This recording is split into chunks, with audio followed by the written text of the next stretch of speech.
നമ്മളെ കോബ്ര വായ പൊളിച്ചിരിക്കണത് വിശന്നിട്ട് ഭക്ഷണത്തിന് വേണ്ടിയിട്ടൊന്നല്ല.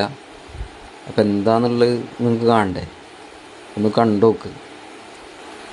ആരും അധികം കണ്ടിരിക്കാത്ത ഒരു സംഭവമാണ് നമ്മളെ കോബ്ര കാണിച്ചുകൊണ്ടിരിക്കുന്നത്. പലരും കണ്ടിട്ടുണ്ടാവും, പക്ഷേ ഇതേപോലെ ആരും കണ്ടിട്ടുണ്ടാവില്ല. അപ്പോൾ ദേ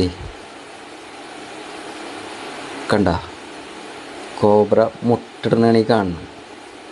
1 2 3 4 കഴിഞ്ഞിട്ടില്ല കേട്ടാ. 5 6 കഴിഞ്ഞിട്ടില്ലേ. 7 8 8 9 10 11 എന്താല്ലേ.